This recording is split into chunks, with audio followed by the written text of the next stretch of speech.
27 दिसंबर 2021 की रात बेंगलुरु के इलेक्ट्रॉनिक सिटी इलाके से एक टोयोटा इनोवा कार गुजर रही थी। उस वक्त सड़क पर ज्यादा ट्रैफिक नहीं था। उस कार में 42 साल की अर्चना रेड्डी, उसका 16 साल का नाबालिग बेटा और कार का ड्राइवर मौजूद था। कार अपनी रफ्तार से जा रही थी। अचानक उस कार के अगल बगल कुछ बाइक्स आकर कार को घेर लेती हैं, जिसपे 4-5 लोग सवार थे। इनके हाथों में लोहे की रॉड और कई धारदार हथियार भी थे। बाइक्स के सामने आने पर ड्राइवर को गाड़ी रोकनी पड़ी। गाड़ी रुकते ही ये बाइक सवार गाड़ी पर टूट पड़े और इन्होंने कार पर ताबड़तोड़ हमला शुरू कर दिया। कार के सारे शीशे तोड़ दिए गए। फिर कार का पिछला दरवाजा खोलकर इन लोगों ने अर्चना रेड्डी को पकड़कर गाड़ी से बाहर खींच लिया। उसे जमीन पर गिराकर लोहे की रॉड से उस पर हमला बोल दिया। ये सब उसे बुरी तरह से पीट रहे थे। इसके साथ ही कार में बैठे ड्राइवर और अर्चना के बेटे पर भी हमला हो रहा था। बुरी तरह से घबराए हुए ये दोनों किसी तरह से बचते हुए गाड़ी से निकलकर भागे और नजदीकी पुलिस स्टेशन पर पहुंचे। इन्होंने पुलिस को पूरी बात बताई। तब पुलिस की एक टीम मौके पर पहुंची, लेकिन तब तक हमलावर वहां से जा चुके थे और अर्चना सड़क पर लहूलुहान पड़ी थी। उसे फौरन हॉस्पिटल पहुंचाया गया, लेकिन तब तक बहुत देर हो चुकी थी। डॉक्टर्स ने अर्चना को ब्रॉड डेड घोषित कर दिया। इस हाईटेक शहर में एक महिला की इस तरह से बेरहमी से की गई हत्या से पूरे बेंगलुरु में हड़कंप मच गया था। कौन थी अर्चना रेड्डी और क्या थी उसकी हत्या की साजिश, और क्यों उसे बीच सड़क इतनी दर्दनाक मौत दी गई? इस घटना के पीछे रिश्तों को कलंकित करने वाली ऐसी साजिश का खुलासा हुआ जिसे हर सुनने वाले का सर शर्म से झुक जाएगा। हर कोई सोचने पर मजबूर होगा कि आखिर हमारा समाज किस दिशा में जा रहा है।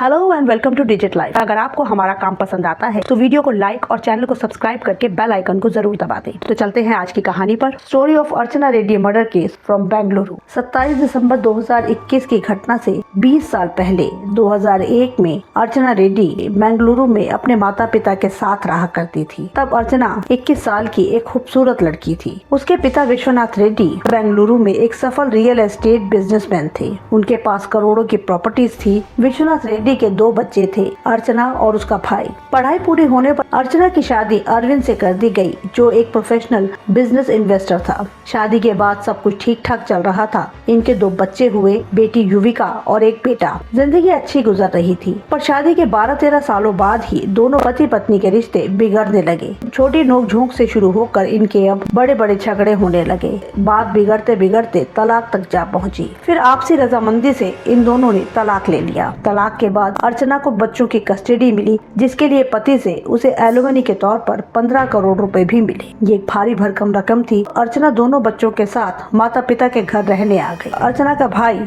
दक्षिणी बेंगलुरु में अपने परिवार के साथ रहता था। कुछ टाइम बाद ही अर्चना के पिता विश्वनाथ रेड्डी का देहांत हो गया। मौत के बाद पिता की जायदाद का बंटवारा हुआ, जिसमें से अर्चना को लगभग 40 करोड़ का हिस्सा मिला। अर्चना 2 बच्चों की मां अब बेहिसाब दौलत की मालकिन भी थी। उसने पिता के बिजनेस को ही आगे बढ़ाते हुए अपनी एक रियल एस्टेट कंपनी भी शुरू की। जल्द ही वो एक कामयाब बिजनेस वुमेन बन चुकी थी, जिसके पास पैसों की कोई कमी नहीं थी। इलेक्ट्रॉनिक सिटी में ही उसने अपना एक आलीशान बंगला भी खरीदा था, जहां वो अपनी माँ और दोनों बच्चों के साथ रहती थी। वो घर, परिवार और बिजनेस को अच्छे से हैंडल कर रही थी, लेकिन फिर भी उसकी जिंदगी में एक साथी की कमी थी। अपने खाली समय को यूज करते हुए उसने एक जिम ज्वाइन कर लिया। इसी जिम में उसकी मुलाकात नवीन कुमार नाम के जिम ट्रेनर से हुई। नवीन उम्र में अर्चना से काफी छोटा था, पर मजबूत कदकाठी का नवीन देखने में आकर्षक था। अर्चना अकेली थी, उसे एक साथी की तलाश थी, और वही नवीन, जो ज्यादा समृद्ध नहीं था, उसे किसी पैसे वाले साथी की तलाश थी जहां से उसकी जरूरतें पूरी हो सके। जिम में दोनों की मुलाकात हुई, दोस्ती बढ़ी और दोनों को ही एक दूसरे का साथ अच्छा लग रहा था, या यूं कहे कि दोनों की जरूरतें पूरी हो रही थी।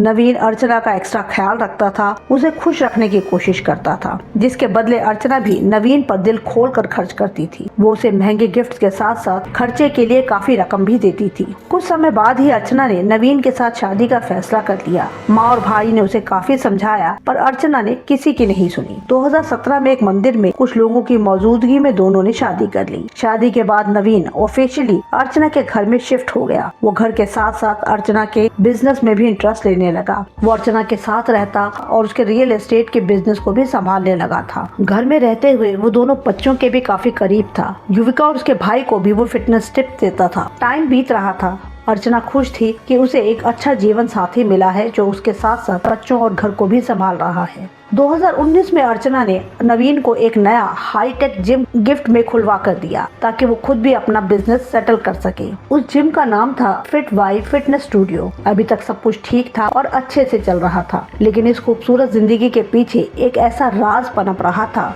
जिसकी कल्पना अर्चना को सपने में भी नहीं थी और जिससे अर्चना और नवीन के रिश्ते का खोखलापन दुनिया के सामने आ गया था। दरअसल नवीन जो पूरी तरह से अर्चना के पैसों पर अय्याशी कर रहा था, अब उसकी हवस बढ़ती जा रही थी। घर में रहते हुए उसकी नजर अर्चना की 19 साल की खूबसूरत बेटी युविका पर थी। अर्चना से नवीन को दौलत तो मिल रही थी पर अब उसकी नीयत अर्चना की जवान बेटी पर खराब हो चुकी थी। उसने न सिर्फ युविका से दोस्ती की बल्कि उसे अपने प्यार के जाल में भी फंसाया। नवीन उसे फिटनेस टिप के साथ साथ जिम में ट्रेनिंग भी देता था और उसे मीठी प्यारी बातें करता था। जवानी की दहलीज पे खड़ी युविका के लिए भी नवीन जैसा आकर्षक युवक किसी सपने जैसा था। वो कभी भी नवीन को अपने पिता के रूप में नहीं देख पाई। नवीन ने उसे अपनी बातों में फंसाया। युविका भी उसके जाल में फंसती चली गई। जल्दी ही इन दोनों के बीच नाजायज संबंध भी बन गए। ये दोनों ही अपने रिश्ते की मर्यादा भूल चुके थे कि नवीन असल में युविका का सौतेला पिता था।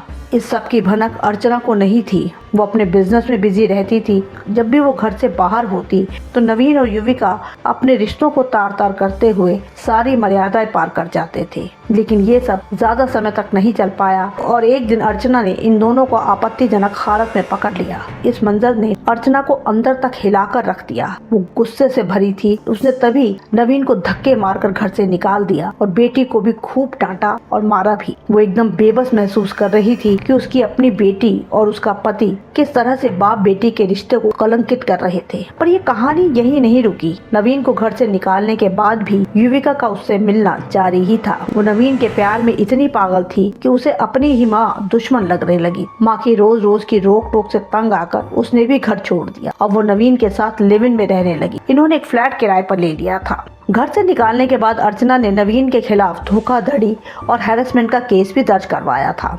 अर्चना नवीन के किए हुए विश्वासघात को झेल ही रही थी। नवीन से तलाक लेने का फैसला वो पहले ही कर चुकी थी, लेकिन बेटी के इस कदम ने उसे हिलाकर रख दिया था। अब उसने एक बड़ा फैसला किया। अर्चना ने युविका को दिए जाने वाले खर्चे के पैसों को बंद कर दिया था। अब उसने आखिरी कोशिश करते हुए युविका को धमकाया कि अगर उसने नवीन से रिश्ते खत्म नहीं किए तो वो युविका को अपनी जायदाद से बेदखल कर देगी। इस फैसले का बड़ा असर नवीन और युविका पर हुआ। इन दोनों को ऐशो आराम की जिंदगी की आदत पड़ी हुई थी। खर्चा बंद होने पर किराए के फ्लैट में रहते हुए इन्हें काफी मुश्किल हो रही थी।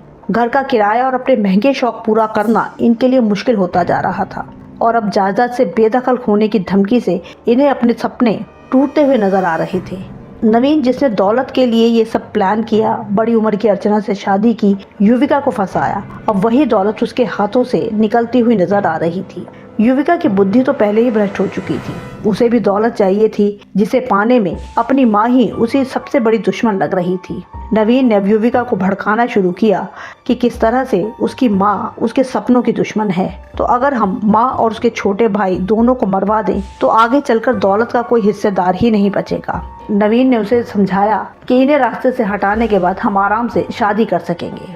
युविका ने काफी सोचा, फिर वो भी नवीन के इस फैसले से राजी हो गई। नवीन ने इसके लिए अपने कुछ दोस्तों की मदद ली, जिनमें से कुछ लोग तो उसके साथ उसके जिम में ही काम करते थे। इनका प्लान था कि अर्चना के मर्डर को रोड रेस दिखाया जाएगा। फिर आई 27 दिसंबर 2021 की रात, जब इन सब ने सड़क पर घेर कर अर्चना का बेरहमी से कत्ल कर दिया। अर्चना की हत्या के बाद पुलिस ने केस की जांच शुरू की। मौके पर सड़क की एक तरफ लगे सीसीटीवी में ये सारी वारदात कैद हुई थी। हमलावरों ने हेलमेट पहने हुए थे, लेकिन फरार होते समय एक शख्स ने अपना हेलमेट हटाया तो उसका चेहरा कैमरे में कैद हो गया। जब उसकी तस्वीर अर्चना के बेटे और ड्राइवर को दिखाई गई तो बेटे ने उसे फौरन पहचान लिया। कि ये उसके सौतेले पिता नवीन के जिम में काम करने वाला संतोष है। तब बेटे ने नवीन और उसकी मां के संबंधों के बारे में पुलिस को बताया और ये भी कि किस तरह से उसकी बहन भी नवीन के चक्कर में घर से छोड़कर जा चुकी है। पुलिस ने फौरन ढूंढकर संतोष और उसके बाकी साथियों को अरेस्ट किया। संतोष ने पूछताछ में बताया कि अर्चना की हत्या की सुपारी नवीन ने ही उन्हें दी थी। इसके बाद नवीन और युविका को अरेस्ट कर लिया गया। पुलिस ने नवीन, युविका और संतोष को मिलाकर कुल 7 लोगों को अरेस्ट किया। पर पुलिस भी ये जानकर हैरान रह गई कि युविका इस क्राइम में बराबर की भागीदार थी। वो अपनी मां ही नहीं बल्कि अपने छोटे भाई को भी रास्ते से हटाना चाहती थी। नवीन के प्यार और दौलत के लालच में अंधी हो चुकी युविका हर रिश्ते को तार तार कर चुकी थी। उधर नवीन की मदद करने वाले उसके दोस्त भी पूरी कहानी जानकर बहुत हैरान थे। नवीन ने उनसे कहा था कि अर्चना से शादी करके उसकी जिंदगी बर्बाद हो गई है। वो पैसे के दम पर उसे हरेस करती है और अब उसके खिलाफ पुलिस कंप्लेन भी करवा चुकी है। लेकिन इन लोगों को नवीन और युविका के संबंधों की जानकारी नहीं थी। उनका यही कहना था कि अगर उन्हें पता होता कि नवीन ये सब कर रहा है तो वो कभी भी उसकी मदद नहीं करते। नवीन और युविका ने अपना जुर्म कबूल कर लिया था। पुलिस उसकी बातें सुनकर हैरान थी। नवीन तो बाहरी शख्स था। दौलत के लालच में उसने पहले अर्चना फिर युविका को फंसाया, पर युविका तो अर्चना की अपनी बेटी थी। उसने शुरू से ही माँ को अपनी शादीशुदा जिंदगी और बिजनेस में स्ट्रगल करते हुए देखा था। बजाय वो उनका सहारा और हिम्मत बनती, वो माँ की ही जान की दुश्मन बन गई। इतना ही नहीं, ऐसा करने के लिए उसने जिस शख्स का सहारा लिया, उससे प्यार के नाम पर संबंध बनाए, वो कैसे भूल गई कि वो कोई और नहीं उसका सौतेला पिता है। रिश्तों को तार तार करते हुए वो सारी मान मर्यादाएं भूल चुकी थी। दौलत का लालच इतना था कि वो माँ के साथ साथ अपने छोटे भाई को भी रास्ते से हटाना चाहती थी। दिमाग घुमा देने वाली ये बहुत ही अजीब कहानी है कि आज की युवा पीढ़ी की सोच आखिर जा कर रही है। अगर आपको हमारा काम पसंद आ रहा है तो वीडियो को लाइक और चैनल को सब्सक्राइब जरूर कर लें। मिलते हैं नेक्स्ट वीडियो में।